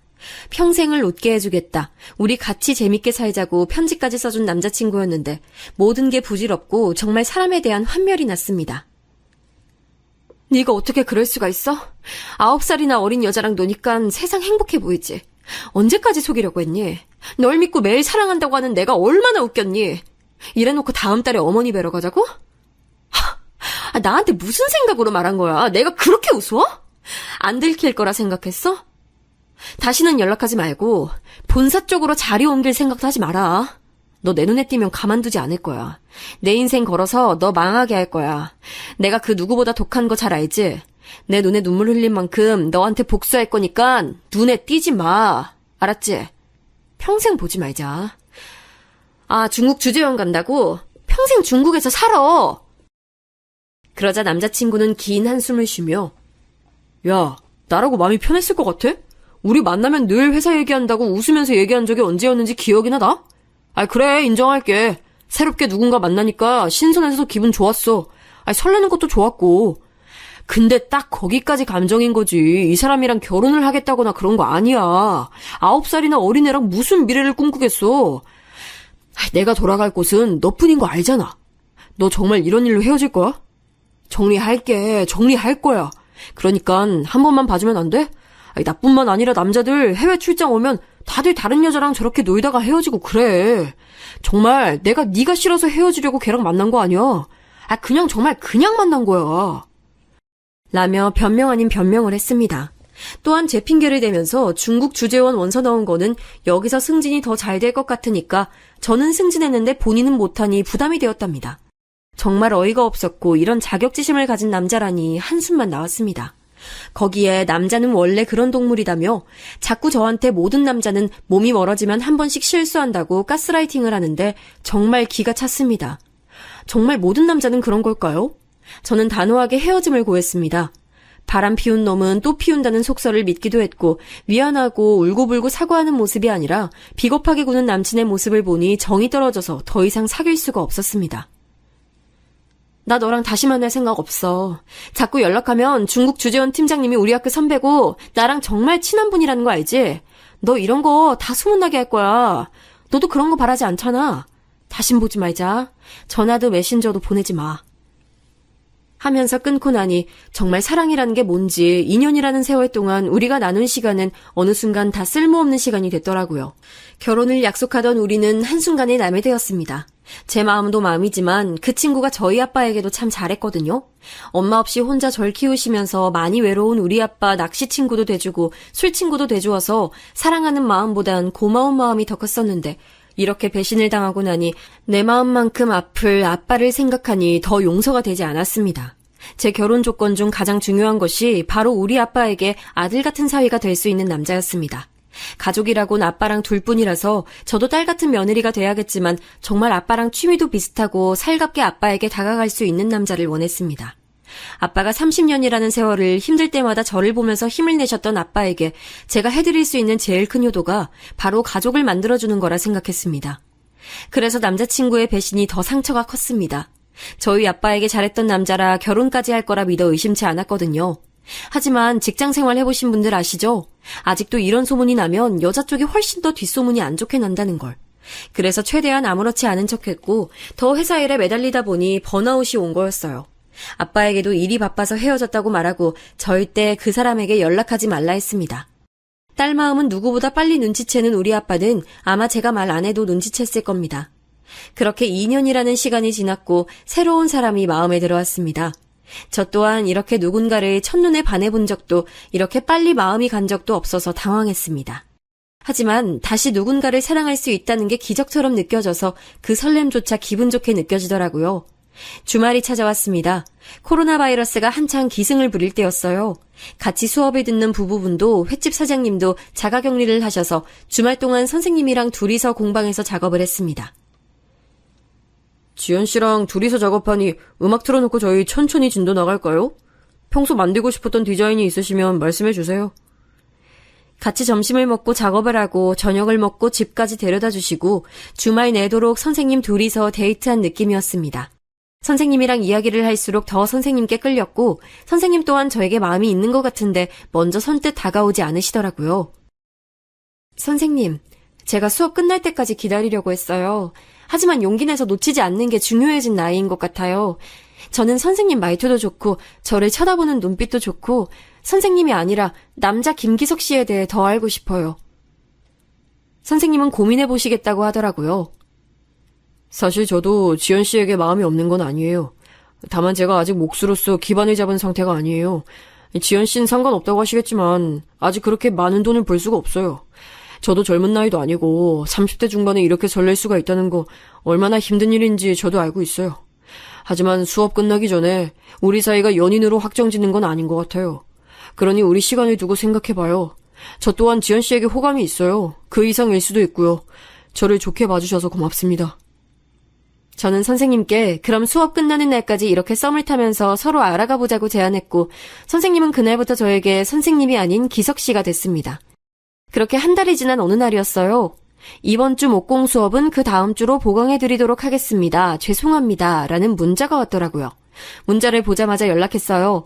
기석 씨 어디 아파요? 무슨 일 있는 거 아니죠? 갑자기 수업을 못한다고 하니 너무 걱정이 되어서. 저의 걱정 어린 카톡에 바로 연락이 오더라고요. 새로 들어가는 작업을 하다가 손가락이 골절돼서 아무래도 뼈가 붙는 2주 동안은 수업도 쉬는 것이 좋을 것 같아서 수업을 미룬 거라고, 너무 걱정하지 말라고, 이제 병원에서 집으로 가는 길이라며 웃으며 전화를 끊는 글을 보니 반찬이라도 해서 가져다 주고 싶은 마음이 들었습니다. 혼자 살다 보면 아플 때 가장 많이 서러운 걸 자취해보신 분들은 아시죠? 금요일 반차를 쓰고 집에 가서 가장 기본적인 반찬들을 만들었습니다. 전복죽과 함께 사들고 전화를 했어요. 오피스텔 앞 카페에 있다고 하니 그는 깜짝 놀라며 5분만 기다려달라고 했습니다. 아무래도 제가 평일인 금요일 오후에 올 거라 생각도 못한 거겠죠. 야구 모자를 푹 눌러 쓰고 나온 그는 팔을 통깁스했고 얼굴에 상처 또한 누가 봐도 아파 보였습니다. 나무가 넘어지면서 상처난 거다, 괜찮다고, 안 아프다고 웃는 그를 보니 더 마음이 갔습니다. 그리고 옆에서 더 챙겨주고 싶었어요. 제가 만든 도시락통만 주고 가려 했는데 그를 보니 집에 올라가서 도와주고 싶더라고요. 반찬 해온 거 같이 먹어요. 제가 손이 커서 3인분씩 했네요. 혼자 먹기에 너무 많을 것 같은데 저도 만든다고 밥도 못 먹었어요. 여기까지 만들어 왔는데 커피 한 잔 마시고 가라고 하는 건 너무하신 거 아니에요? 하니 그는 얼굴을 붉히면서 알겠다며 다만 손이 다쳐서 청소를 못해서 더러울 수도 있지만 이해해달라고 했습니다. 그렇게 처음 그의 집에 갔어요. 20평 남짓한 오피스텔은 정말 모델하우스 같더라고요. 정리돼 있지만 사람의 온기가 느껴지지 않았습니다. 냉장고에는 그 흔한 김치조차 없었습니다. 저희 집이 좀 휑하죠? 사실 반년 전에 어머니 돌아가시고 짐을 다 처분하면서 이사도 하니 아직은 좀 썰렁해 보여요. 아무래도 남자 혼자 살다 보니까 여기 편하게 앉으세요. 지연씨 덕분에 간만에 집밥 먹겠네요. 혼자 살다 보니까 늘 배달 음식이었는데 잘 먹겠습니다. 우리 같이 맛있게 먹어요. 그의 이야기를 듣고 나니 왠지 눈물이 났습니다. 어머니가 돌아가시고 이 세상에 가족이라고는 한 명도 없는 그 느낌을 왠지 알 것 같았습니다. 작년에 아빠가 뇌출혈로 갑작스럽게 쓰러지시고 수술을 받으실 때 아빠마저 내 옆에 없으면 나는 정말 이 세상에 혼자구나 라는 생각이 들어서 더 서러워 울었던 기억이 생각났습니다. 부모님 한 분이 없어도 그 빈자리가 얼마나 큰지 아시는 분들은 아실 거예요. 그런데 기석 씨는 두 분 다 안 계신다고 하니 마음이 아팠습니다. 쓸쓸한 그의 미소를 보니 힘을 주고 싶었습니다. 씩씩한 모습으로 같이 저녁을 먹고 다시 집으로 그가 데려다주면서 고백을 하더라고요. 지연씨, 사실 제가 겁이 많습니다. 제 주위 사람들이 다들 빨리 떠나가서 다시 누군가를 마음에 담고 싶지 않았는데 사실 지연씨가 알면 알수록 너무 좋은 사람이라 저 같은 사람 만나도 되는지 솔직히 잘 모르겠습니다. 하지만 이 나이에 이렇게 설레게 하는 사람을 다시는 못 만날 것 같아요. 제가 대기업 다니는 지연씨보다 연봉이 적다는 것 알고 계시죠? 하지만 이런저런 핑계로 지연씨를 놓치고 싶지 않아요. 우리 연애해봐요. 우리는 그렇게 연인이 됐습니다. 주말엔 공방에서 수업을 듣고 평일엔 평범한 연인들처럼 밥을 먹고 영화를 보고 헤어짐을 아쉬워하다 보니 1년이라는 시간이 지났습니다. 그는 생각보다 진중한 성격이고 혼자서도 살림도 일도 잘하는 스타일이었고 일이 많은 제가 바빠서 잘 못 챙기는 기념일도 챙기면서 로맨틱함도 보여주는 최고의 남친이었습니다. 1년이라는 연애 시간 동안 이 사람이랑 가족이 되면 어떨까 수없이 고민했습니다. 이 남자는 전 남친처럼 몸이 멀어지면 마음도 멀어져서 나를 배신하는 게 아닐까라는 생각이 들었지만 적어도 나를 배신하고 속이고도 어쩔 수 없었다. 이 여자도 좋고 너도 좋다는 비참한 말을 하면서 변명할 것 같진 않았습니다. 그날 저녁 아빠에게 전화가 왔습니다. 딸, 연애를 시작한 건 알겠는데 한 달에 한 번은 얼굴 보면서 밥 먹기로 아빠랑 약속했는데 우리 딸 너무 바쁜 거 아니야? 이번 주말엔 아빠랑 밥 한번 먹자. 아빠가 서울로 올라갈게. 딸 좋아하는 김치 담아서 올라갈 테니까 주말에 보자. 통화를 끊고 나서 이번에 올라오시면 남자친구에 대해 말해야겠다 생각했어요. 남자친구에게도 말했습니다. 기석씨, 우리 엄마가 나 6살 때 돌아가시고 아빠가 공무원 하시면서 적은 월급에 힘들게 나 공부시키고 뒷바라지 해주셨어. 지금 생각해보면 아빠도 기석씨 나이에 혼자 되셨는데 지금까지 재혼 안 하시고 나 하나만 바라보면서 사신 분이라 나한텐 정말 소중한 부모님이야. 이번에 아빠 올라오시면 자기에 대해 말씀드리려고 해. 아마 내가 가장 사랑하는 사람이라고 하면 좋아하실 거야. 지연씨가 그러고 싶으면 그렇게 해요. 전 괜찮아요. 다만 내 직업 때문에 아버님께서 반대하실 수도 있을 텐데 똑똑하고 예쁘고 돈 잘 버는 딸 주기 싫으실 것 같아. 다음에 내가 만나뵙게 되면 정말 잘할게. 아들이 없는 아빠에게 본인이 아들이 돼주겠다고 말하는 남자친구를 보니 더 아빠에게 소개해주고 싶었어요. 저희 아빠, 엄마 돌아가시고 혼자서 밥도 못 하시는 분이 밥하는 방법부터 여자아이 혼자 키우기 위해 머리 묶는 방법까지 매일 배움의 연속이었다고 웃으면서 말씀하셨지만 주변에 딸 키우는 선배를 보니 남자 혼자서 여자아이를 키운다는 게 결코 쉽지 않은 일이더라고요. 저희 엄마가 갑자기 급성 심근경색으로 일주일 만에 돌아가셔서 직장 일밖에 몰랐던 아빠가 육아와 살림을 동시에 해야 하니 아마 몸도 마음도 지쳤을 겁니다. 할머니가 손녀를 키우신다고 해도 본인 딸은 본인이 키워야 한다며 한 번도 맡긴 적 없었습니다. 지금이야 싱글데디도 많고 어린이집, 유치원이 활성화돼 있고 한부모 가정 혜택 등 다양한 혜택이 있지만 25년 전에 싱글데디는 없었죠. 혹시나 재혼을 하면 딸아이가 상처받을까봐 재혼 자리도 전부 거절하신 걸로 들었어요. 저 시집 보내고 나면 생각해 보시겠다고 한사코 거절하셨다며 고모가 늘 아빠에게 잘해야 한다고 말씀하셨거든요. 그래서 지금 사귀는 이 남자가 더 아빠랑 잘 지낼 수 있을 거라는 확신이 들었습니다. 비록 나보다 연봉이 적을 순 있지만 그만큼 제가 남들보다 많이 벌고 있으니 별 문제 되지 않을 거라 생각했어요. 늘 아빠는 지연이가 좋은 게 제일 중요하지라고 말씀하셨으니까요. 하지만 현실은 다르더라고요. 아빠를 만나고 밥을 먹고 분위기 좋은 카페에서 남친에 대한 얘기를 했어요. 아빠, 나 마음에 드는 사람 생겼어. 아빠한텐 말 안 했지만 2년 전에 전 남자친구가 바람을 펴서 나 몰래 오래 사귀고 있었는데 뻔뻔하게 남자는 해외 나가면 다 그런다는 식으로 말하더라. 그게 너무 상처가 돼서 평생 연애도 결혼도 안 하고 싶었거든? 그런데 취미생활 해보려고 한 목공 수업에서 지금 남친 만났어. 직업은 목수고 나보다 2살 많은 사람이야. 부모님은 작년에 돌아가셨고 지금 만난 지 1년 됐어. 아빠, 나 이 남자랑 결혼하고 싶어. 정말 같이 살고 싶은 사람이야. 이 사람 닮은 아이도 낳고 싶고 아빠한테 축하도 받고 싶어. 아빠 한번 만나보실래요? 나는 절대 그놈 안 만난다! 아빠는 화를 내시면서 자리를 박차고 나가셨습니다. 딸한테 간다는 인사조차 안 하신 아빠는 긴 문자를 보내셨어요. 지연아, 아빠가 지금 너를 보면 너무 험한 소리를 할 것 같아서 그러면 서로에게 너무 상처가 될 것 같아서 인사도 안 하고 대구에 내려간다. 학벌이 전부가 아니고 돈이 전부가 아니라는 거 안다. 하지만 인생이라는 게 현실이라 너만큼 배우고 너만큼 돈도 잘 버는 사람 만나서 풍족하게 살길 바란다. 이 나이 되도록 혼자서 너 하나 키우면서 좋은 곳에 시집 보내는 희망으로 살았는데 어찌 고아의 목수인 남자에게 시집 가려고 하니? 아빠를 생각한다면 이러는 건 아니다. 헤어지면 연락다오. 연락 기다리겠다. 아빠가 이 세상 떠나는 날에 이 남자면 우리 딸을 맡겨도 된다는 생각이 드는 사람, 적어도 미래가 불투명한 사람은 아니었으면 좋겠네. 외동딸로 외롭게 자란 너에게 새로운 가족도 생기면 좋겠고 내가 없어도 잘 살아갈 수 있는 그런 집안의 귀한 아들을 사위 삼고 싶은 아빠의 마음을 이해해 주길 바란다. 라고 장문의 문자를 읽으니 눈물이 나더라고요. 아빠의 마음도 이해는 갔습니다.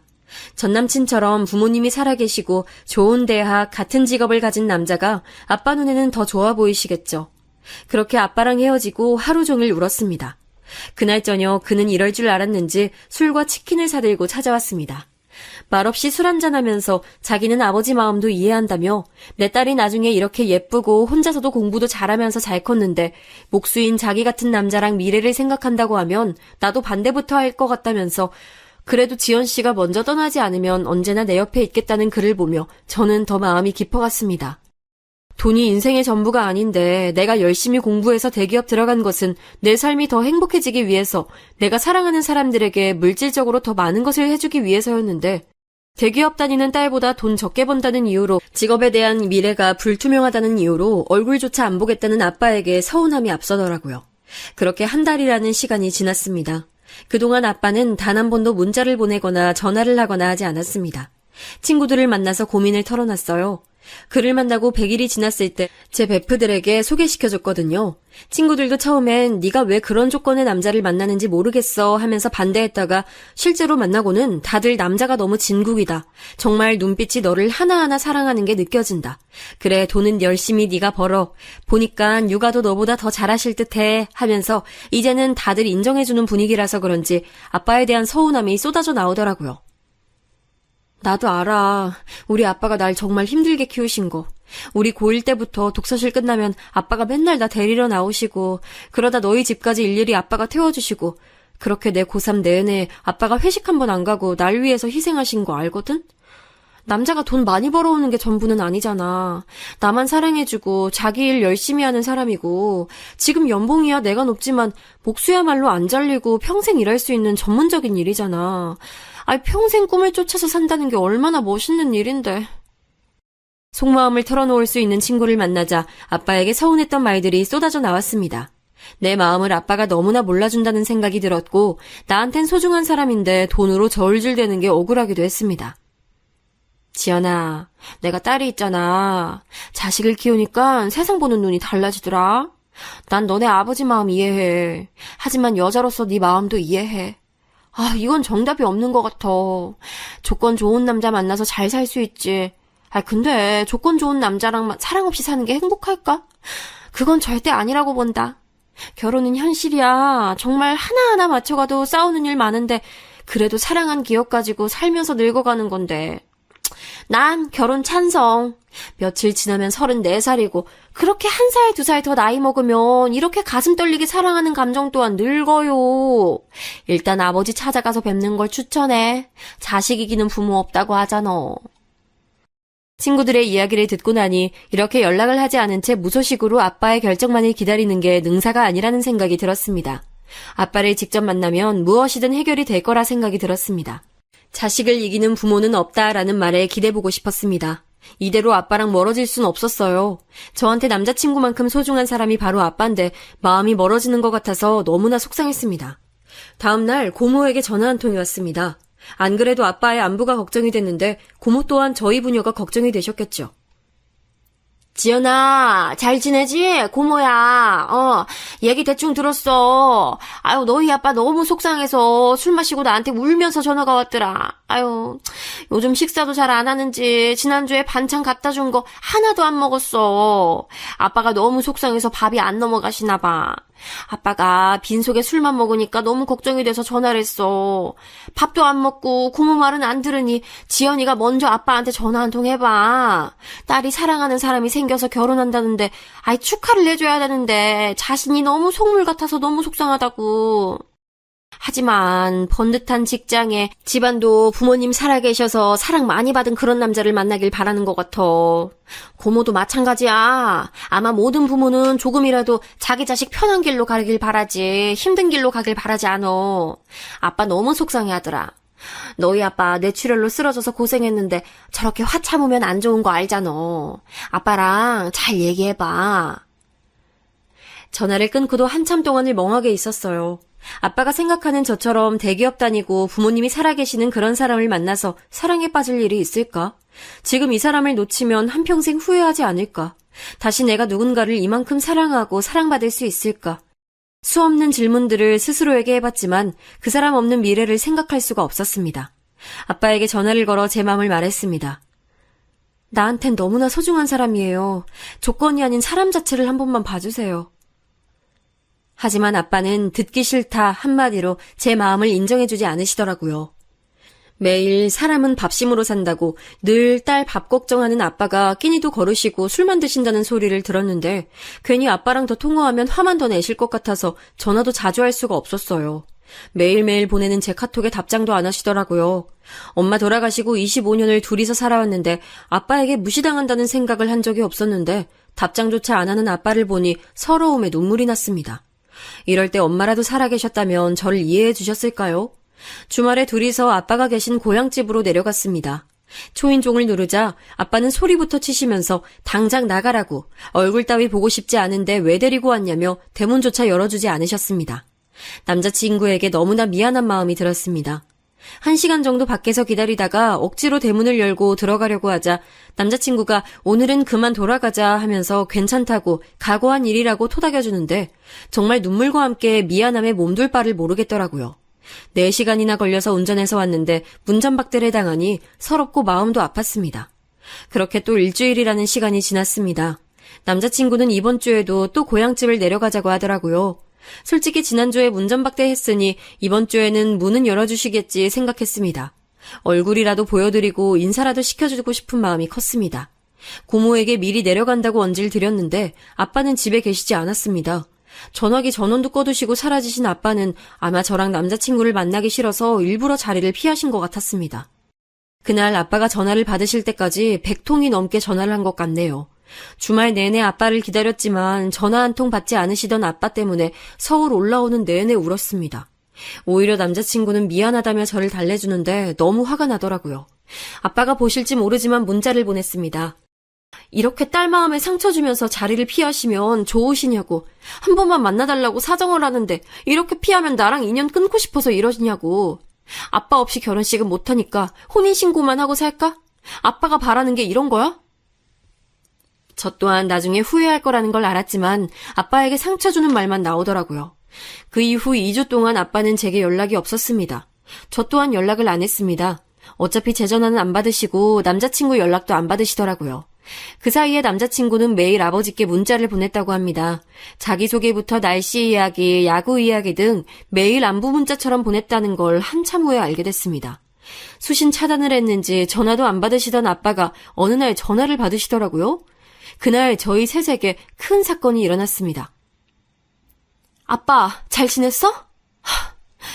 우리 너무 오랜만에 목소리 듣는다. 고모가 그러시던데 아빠 밥도 잘 안 드셨다면서. 아빠 나 너무 속상해. 아빠 우리 만나서 다시 얘기해요. 나 이번 주에 내려오라고 해. 그 사람이랑 같이. 한 번만 만나봐 아빠. 그 사람 진짜 좋은 사람이야. 우리 둘에게 좋은 가족이 돼줄 거야. 아빠 딸 믿잖아. 한 번만, 딱 한 번만 만나보고 정하자, 응? 지연아, 내가 그렇게 반대한다고 말했는데도 이렇게 나와야겠어? 어? 내가 너를 어떻게 키웠는데. 정말 내가 나중에 너희 엄마 어떻게 보려고 내가 너희 엄마 그렇게 죽고 나서 매일 제사 때마다 우리 딸 좋은 곳에 시집 보내고 당당하게 갈게 라고 얘기하는데 네가 그런 남자한테 시집 가면 내가 너희 엄마를 어떻게 보니. 계속 만나보라고. 좋은 사람이라고 그런 말 할 거면 아유 전화하지 마라. 아유. 아빠 왜 그래? 아빠 대답 좀 해봐, 아빠! 제발! 평소 혈압이 높고 뇌출혈이 있었던 아빠라 너무나 걱정이 됐습니다. 119에 신고를 하고 근처에 사는 아빠 친구분께 전화를 걸어 병원으로 이송했습니다. 그 사이 저는 회사의 사정을 얘기하고 남친에게도 아빠 소식을 전하니 바로 저희 회사까지 왔습니다. 혼자 운전해서 내려가면 위험하니까 본인이 운전해주려고 왔다고 남자친구와 함께 최대한 빨리 내려갔습니다. 병원에 잘 도착했다고 아빠 친구분이 전화가 왔지만 그래도 떨리는 손을 멈출 수가 없었습니다. 병원에 도착하자마자 의사 선생님을 만났습니다. 아빠는 갑작스러운 흉통으로 쓰러지신 거였고 다행히 사진상으로는 문제가 없으시지만 한번 뇌출혈 수술을 했던 사람이기 때문에 다시 MRI를 찍어보고 이틀 정도 입원을 하자고 하더라고요.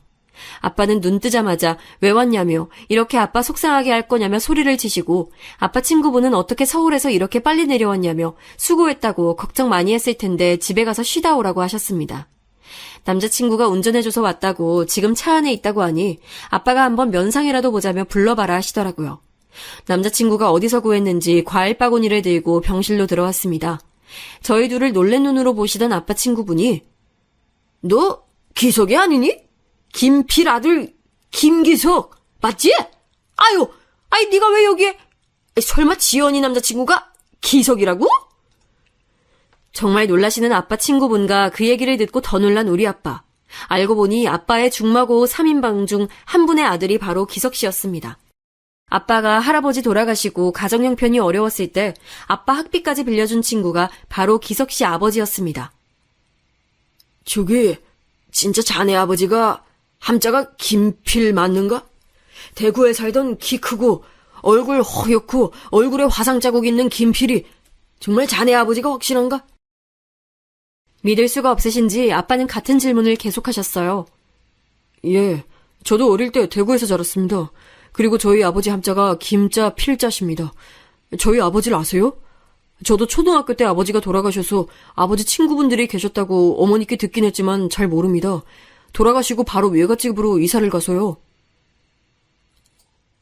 아이고, 어찌 일이 이렇게 됐냐? 우리가 너를 얼마나 찾았는지. 너희 아버지 그렇게 사고로 돌아가시고 지연이 아빠랑 나랑 너희 아버지한테 받은 것들 너희 모자한테 갚아주려고 너희 어머니한테도 연락도 하고 했는데 한자꾸 괜찮다고 하시더니 이렇게 만나네. 아유, 어머니는 잘 계시지?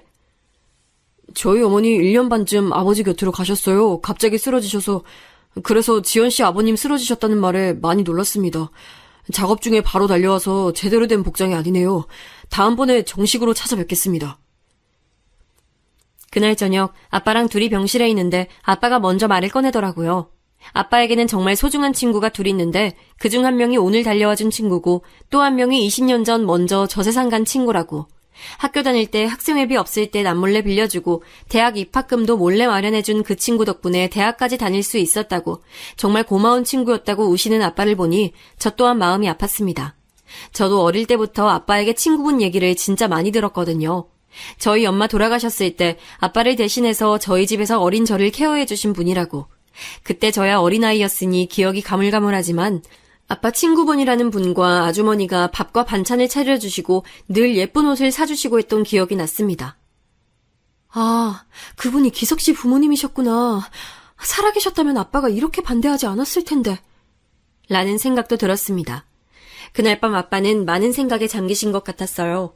그렇게 반대하던 딸의 남자친구가 꼭 다시 만나고 싶었던 친구의 하나 남은 아들이고 가족으로 받아달라고 온 친구의 아들을 매정하게 뿌리칠 수도 그렇다고 선뜻 받아들이기도 쉽지 않으셨겠죠. 퇴원하시고 아빠는 친구분과 한잔하러 가시겠다고 딱 맥주 한 잔만 하고 올게 하고 나가셨습니다. 본가에 오니 어릴 때 사진 속에서 기석 씨 사진도 기석 씨 부모님 사진도 쉽게 찾을 수 있었습니다. 우리가 어린 시절에 이렇게 만났구나. 아빠, 엄마, 그리고 기석 씨 부모님이 아기인 저희를 안고 있는 사진을 보니 울컥 눈물이 났습니다. 아마 이 사진을 보여주면 기석 씨도 저와 같은 마음일 것 같아요. 사진을 계속 보고 있으니 왠지 우리 둘은 이때부터 인연이었다는 생각이 들었습니다.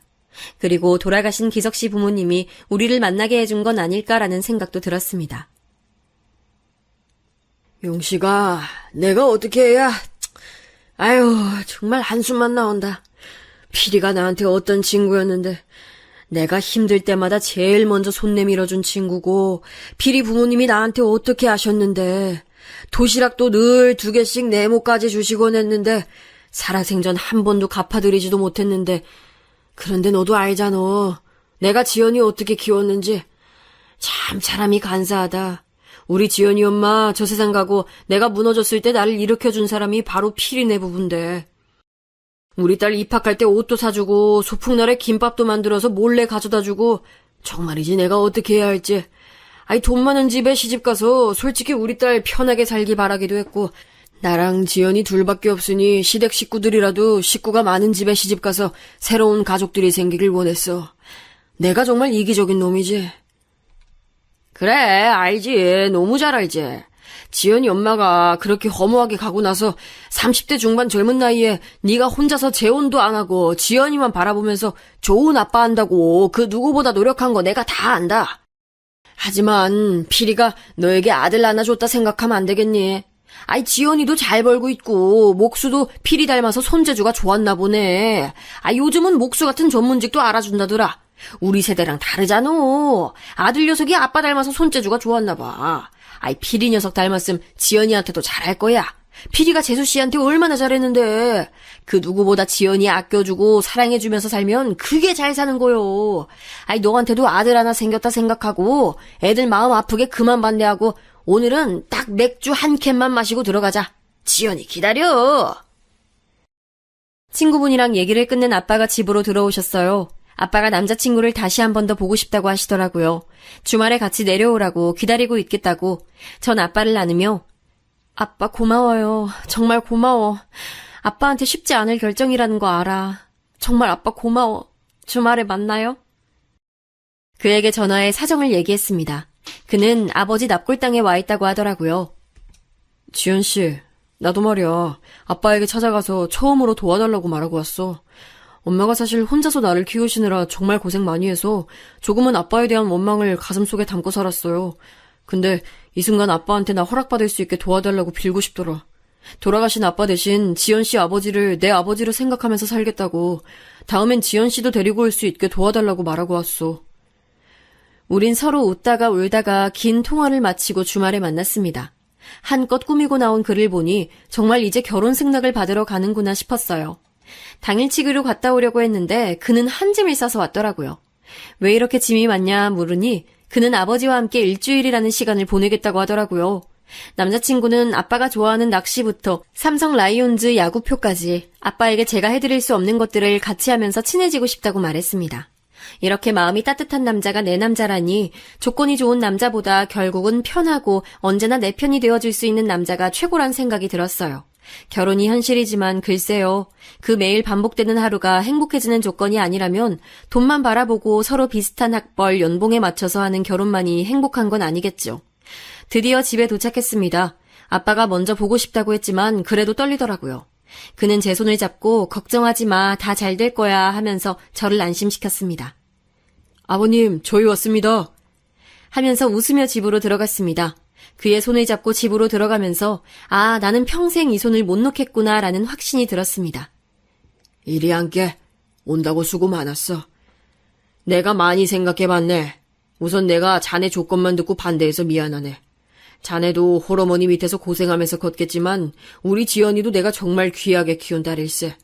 만약 피리 아들만 아니었으면 계속 반대했을 거야. 하지만 피리가 자네 어머니한테 정말 잘했거든.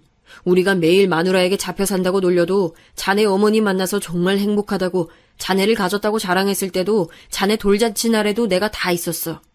자네 또한 내 아들처럼 우린 그렇게 키웠어. 아마 우리 아내가 일찍 저 세상 가지 않았고 자네 아버지가 오래 살아있었다면 너희 둘 다 더 일찍 만나서 오누이 같은 사이가 됐겠지.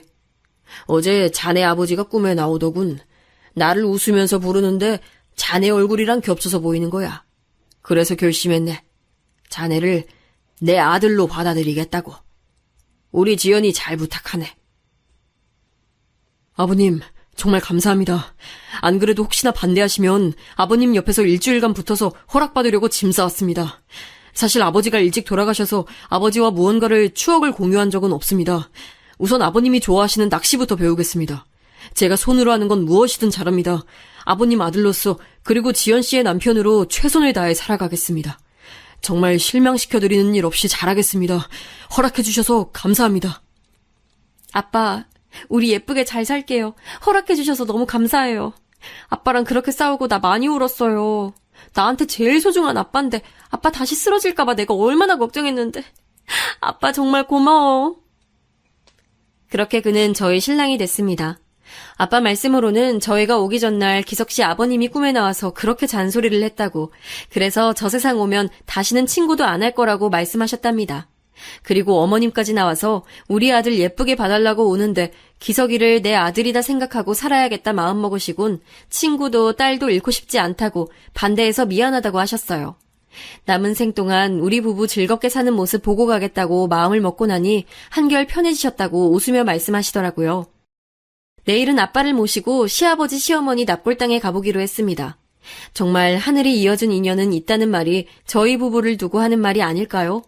이 인연을 소중히 여기면서 이제는 아빠와 저 그리고 예비 신랑까지 행복한 일만 남았네요. 만날 사람은 무슨 일이 있어도 만난다는 말, 저는 이제 그 말 믿으려고요.